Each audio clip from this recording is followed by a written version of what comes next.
Om Shanti, everyone.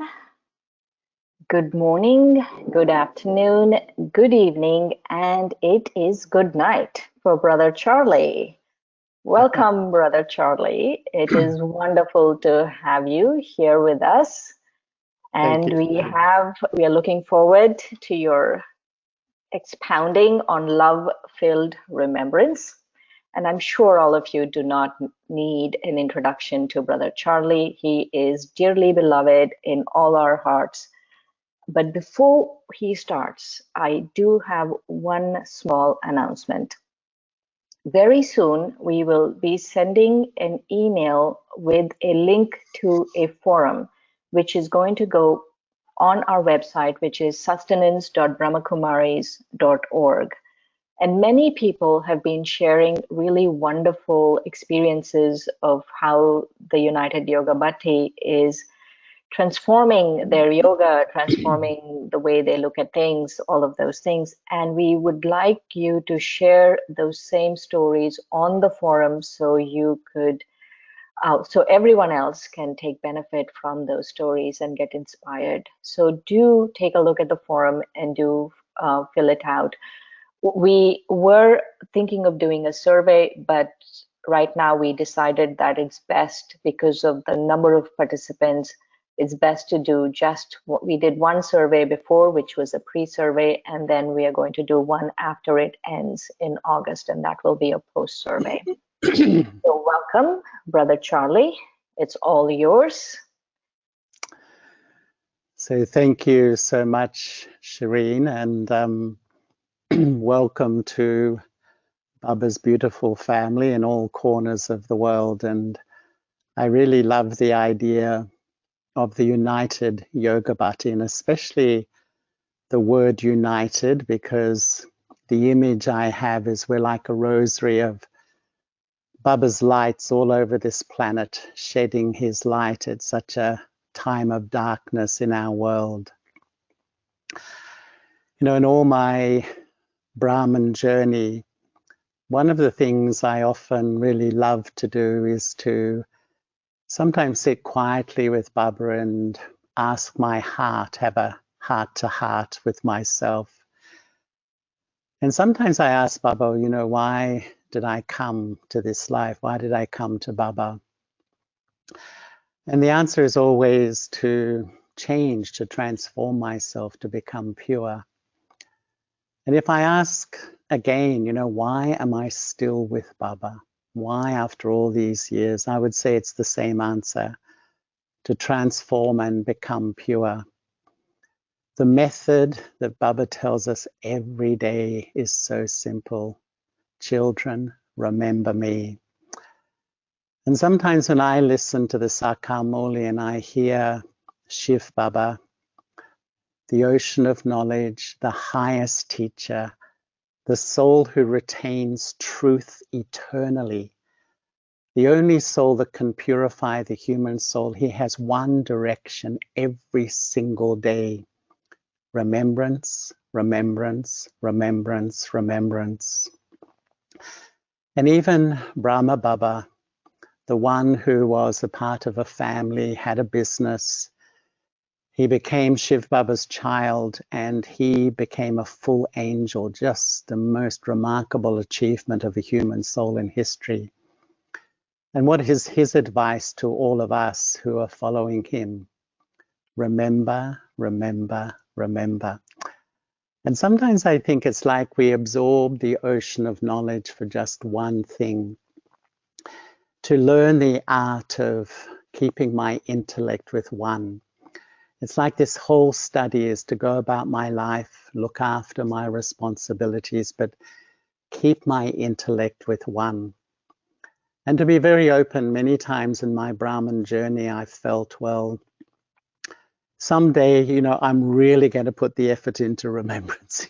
You know how you can often put it off, and because this is the prime subject and focus of this life, which God tells us to do. And last 2 Sundays ago, actually, Baba said, children, do some research. Do you remember? And Baba said to research two subjects, remembrance and effort. And Baba told us to go deep, create deep experiences, go to the depth of the ocean of experience. And I was really reflecting that this is the research really that Shiv Baba, Brahma Baba, Bapdada wants us to do, to really transform the knowing into experiencing.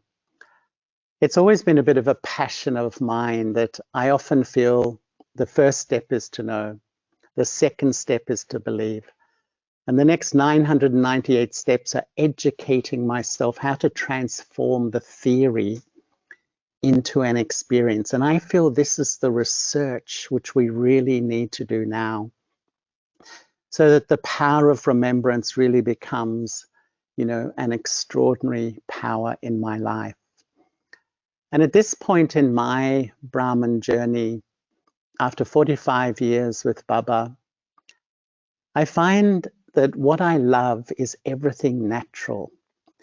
And if I observe myself forcing myself, pressuring myself, pushing myself, even placing expectations on myself, there's a real feeling, these are my bhakti sanskaras. I'm still approaching this life in a very devotional way. I feel the ultimate teaching of Baba, the truth is completely natural. Baba's method is to be completely natural. And ultimately, the most natural thing to all of us is to fall in love. If you look at the DNA of the human spirit, we're programmed to fall in love. And a little while ago, I was talking to Gentiben a few years ago, actually, and I asked her simply, well, Gentiben, you've lived with Daddy Janki for 50 years. What's the main thing you've learned? Imagine how many things she has learned from Daddy. Just pages and pages. Straight away, she said, how to love God, how to love Baba. And in a way, since Daddy's passing, I felt Daddy's life as a testament that when you fall so deeply in love, when you absolutely give everything to one, you can cross any obstacle that comes in your way, and you can reach absolutely the highest destination. To me, Brahma Baba was exactly the same. And I've been feeling that, this natural process, I fall in love with Baba, then what do? I naturally remember the one I fall in love with. And then what? I naturally transform. And then I naturally serve. Because when I've transformed, who I am as a person will automatically, uplift atmospheres and uplift spirits and uplift hearts. It's not a service through skills and talents. It's actually a service through being really who I am. And I really feel that this is the way, really Baba's way is to fall deeply in love, and then you will automatically begin to remember. And then perhaps the question comes, well, how to fall deeply in love? I don't know whether we should ask that question. Isn't it a part of our DNA? But sometimes I feel that for me, meditation these days is just simply falling in love with Baba and allowing myself to be loved, opening myself to be fully loved. That is meditation. What is knowledge? I would say knowledge is observing, where do I block that love? If I'm sitting in front of the purest love of eternity, the highest love, the most divine love, and I can't feel it, why? It's actually not to feel hopeless. It's not to feel bad. It's actually to learn to remove the barriers that are stopping me in this natural process of being loved and loving, and therefore naturally beginning to remember and transform. And in my own journey, I would say there's a few things that really stop us really tasting the most magical taste of the confluence age, which is God's love. And I would say the first thing is feeling unworthy.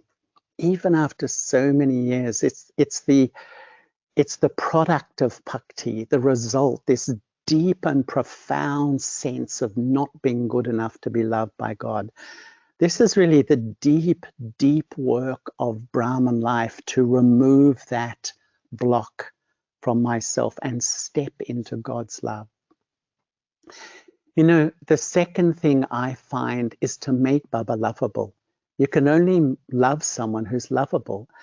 And once again, sometimes I think our bhakti sanskaras make Baba a sort of a thing or an it or something too distant, rather than that innocent, loving, engaging personality that's so real in my life in an everyday way. And the third thing I think is just that addiction to the love of human beings. As much as that has its own sweetness in some ways, I feel it, as much as that is there, by percentage, that's how much we lack the experience of God's love. And so many times I often share an evening I had with Jagdish Bai in Delhi. And I spent hours with him one night, and he said something which stays with me. And he said, the cycle is a love story. The golden age is a world of love, divine love, pure love. But when we come to the copper age, it's not that we stop loving. We just begin to love the wrong things. So when I begin to love material things, it becomes greed. When I love my own body, it becomes ego. When I love the bodies of others, it becomes lust and attachment. And so in a way, all the vices are is perverted forms of love. And then Baba comes. And in one sense, Baba gives us this extraordinary education. What is true love and what is accurate love? And I remember once Baba said that true love is to love that which always exists. That's another truth that has penetrated deeply in my being, that really to love Baba, who's eternal, is true love. If I love anything temporary, I build fear and insecurity in my life. And this extraordinary education we get now to transform the old style of love to a soul-conscious love, from temporary love to eternal, from physical to spiritual, from love based on emotion to love based on truth. A big difference. Emotional love is that very human love that sort of loves you one day and rejects you the next. But that, true love is that love of Baba where he knows your value. No matter how much you go up and down, your stage fluctuates, Baba has invested trust and faith in me. Even dependent love to pure love. And in one sense, we are transferring our love towards Baba. And that's all I really have to do. Love the right things and I will become pure. I will transform. Love the right things, love accurately, and the process naturally begins to happen. And over recent times, I've been, really listening to the Muli differently. I don't know why, but since lockdown, I've been reading it, online. And I've often been the only person in the room except for the sound person. And I don't know, somehow it's penetrating more deeply. And one of the things I notice is that Baba never uses the word meditation and rarely yoga. And when we publicize, these are the words we use, but Baba's word always is remembrance. And once again, the most natural thing for human consciousness is to remember. At every millisecond, I'm remembering something, even as I'm speaking. You might be remembering what I'm saying, but you might be remembering someone else, something you have to do, something you've done. And all Baba is ultimately saying is, children, use what is ultimately absolutely natural to your being to remember. Refocus it to the one who's incorporeal, egoless, and viceless. This is really the journey. And as I've really tried to master remembrance more recently, because I see it as the key subject of our life. It's the heart and soul of this Brahman life. And when I really look at it, I see three things are happening. First, I remember, I connect with a person, with a memory, with a situation. The instant, the millisecond you connect, you are influenced. It's like you come under the shadow of that person, that situation, or that memory. And you download, you have a feeling in your mind. And so if I remember a family member, if I connect, that I have that subtle connection and I have a really close relationship, the instant I connect, then I have the influence of that love and that belonging, and I feel relaxed and calm inside.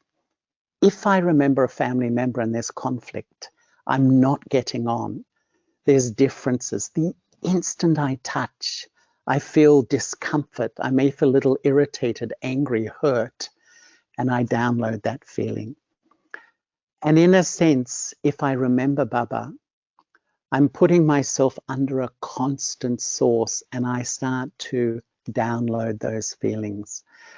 And recently I was sitting at Amrit Vela and I decided I'm absolutely going to keep the subtle thread of my intellect with Baba.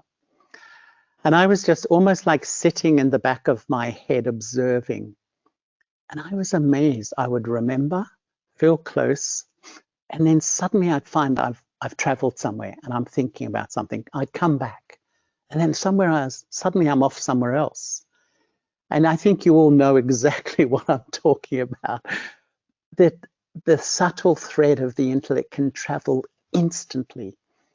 And suddenly you're in another place, under another influence, having a different experience. And yet Baba's direction is, children, try to keep that thread with me. And I've been thinking, the language I'm using now is the subtle thread of my intellect. And I almost imagine that when I remember anything in an instant, it's absolutely, remembrance is beyond time and space, the subtle thread. You imagine this subtle thread connecting with that person or that memory or that situation. And instantly you connect, your influence, and it's like you're downloading data into your mind. The longer you remember, the more data, in other words, feeling, come inside. And it's like you put yourself under another influence.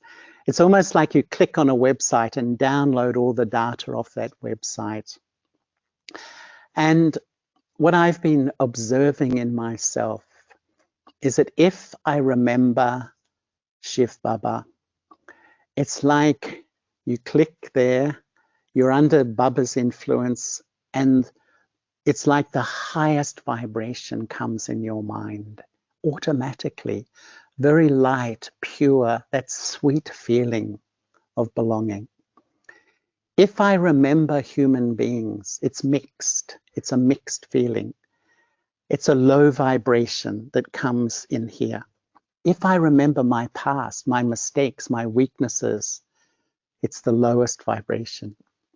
And really, I'm starting to see whatever the intellect connects with, in a sense, creates the tone, the vibe, the feeling inside of me. And hence why God's highest direction is, children, make a habit of remembrance. Remember me, remember me, remember me. And there's like three laws as far as I can see. The first law says, pay attention to what you remember. The second law says, whatever you remember will influence you. It's like you come under that subtle shadow.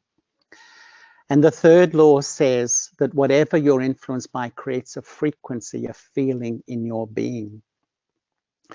And so when you remember a human being, it's almost like you come under the influence of their mood, their vibrations, all their stuff. And we start to have that, experience inside. We start to feel those feelings inside. And then I start to say, oh, I'm not feeling good. My mood's off. Actually, the question I'm asking myself, if there's a wave of any mood feeling, the question to ask is, what am I remembering? What have I plugged my head into? And the image I have is this tiny little soul has this subtle thread darting here, darting there, plugging in, plugging in, plugging in, and downloading vibes, sometimes plugging in to multiple destinations at the same time.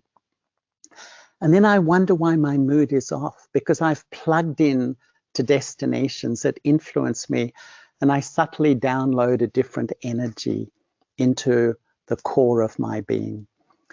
And really, I think that's the question.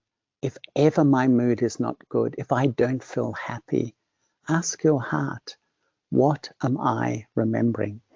Because when I remember Baba, really when I have that unadulterated link, I, the bodiless soul, the subtle thread, is under the influence of one. You live stream Baba's energy into your mind. Your whole sacred space of your mind is full of God's vibrations and feelings. And what happens then? They begin to fill your mind and then radiate through your eyes, radiate through your face, radiate through your vibrations. This is Mansa Seva. It's the most natural thing. It sustains you. That feeling makes you feel so good. It sustains the atmosphere and it sustains those around you. I'm really feeling we're at a time that when I keep the subtle thread of my intellect in the right direction, automatically I put a vibration into the atmosphere, and automatically just being who I am will uplift spirits, because the subtle thread is connected in the right direction. And really, I think that when Baba said to research effort, I've been doing that.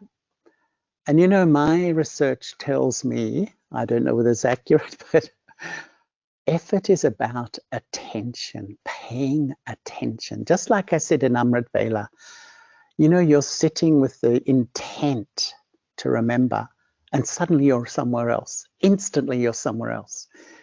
And it's like I sometimes feel the attention of Brahma Baba, the extraordinary, because of his love, that deep attentiveness to keep the subtle thread of my intellect in the highest direction. And I feel that when the intellect is under the influence of accounts, the accounts pull to people and situations and memories. And I don't have the power. The account is more powerful than my intellect and my remembrance. But when there's a divine intellect, the divine intellect is powered by love and truth. And the divine intellect can then disconnect from that destination and return to Baba. It's like putting a full stop in a second. That's the power gained when an intellect is powered by pure love and pure truth. And one of my favorite stories was when Baba was meeting Daddy Nirmala Shanta, his double daughter. And Baba said to her, "You're busy, aren't you?" And she said, "Yes, Baba." Then Baba said, "You're very busy, aren't you?" And she said, "Yes, Baba, I'm very busy." And then Baba said, "Many drops make an ocean." And what Baba began to do is educate her that all those little moments of time, go to Baba, and that becomes an ocean. And Baba said, when you finish a meeting and walk down the hall, remember Baba. When you go for a glass of water, remember Baba. Like, pay attention to create this habit. And then you will feel, because many of us feel we get so caught in action, we finish a day and there's not much account of remembrance. And I've really been practicing this to educate myself, to keep returning to Baba in those moments. And I've realized we're not busy at all, actually. Physically, we have things to do, but the mind is mostly free. But we spend so much time, we finish the meeting, we process, we analyze. And if I actually create a habit to go to Baba, use those moments, I think I build spiritual power based on remembrance back into my life. And what I've been doing personally is sometimes I feel that if you think of the day, you know, how much do I remember Baba at the end of the day, you think, well, not enough. So I've been setting myself little chunks of time. When I'm in a meeting, I might be in a meeting for 20 minutes, and I set myself the task, okay, let me try and see how much I can remember Baba. Then after the meeting, I go to get a cup of tea, and I set the same thing. And then after the cup of tea, I come back, and I've got to do a few emails. Those little chunks of time, just see, well, how much? Actually, what it's doing, it's building attention. It's building attention to watch where the subtle thread of my intellect is actually traveling. And actually, ultimately, I start to build the ocean from those little drops. And I feel that there's nothing sweeter than that feeling than when I really feel that the main subject of this life is to really keep my intellect with one, and I'm really on that journey. So anyway, I am looking at the clock here. It's actually 9:30 at night, and most of you are all different times, I imagine, all around the world. But I'm going to finish there because we're going to have a commentary. Anyway, it's been a delight to meet you online, and wish everyone very well for more love-filled remembrance. So thank you so much. Om Shanti, Brother Charlie. Thank you so much for those deep insights and your love. So now we will have a video, and the video will be the 15-minute drill. The only difference is that this particular drill has subtitles in English. So thank you very much, Brother Charlie. Thank you, Shireen. Thank you, everybody.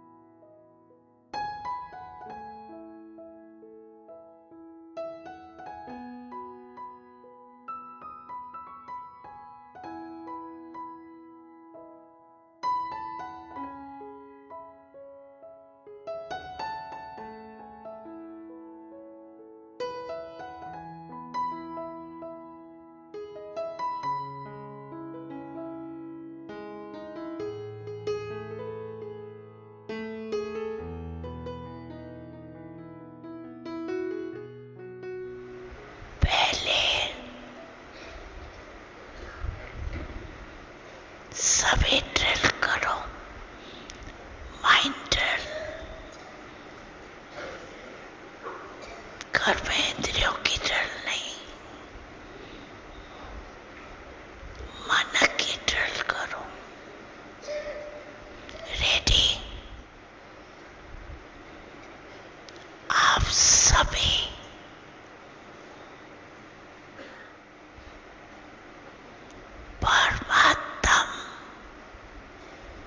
रचना इस वृक्ष के जड़ में बैठी हुई पूर्वज और पूज्य आत्मा हूँ। इस स्मृति का तिलकधारी हूँ।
Chapter.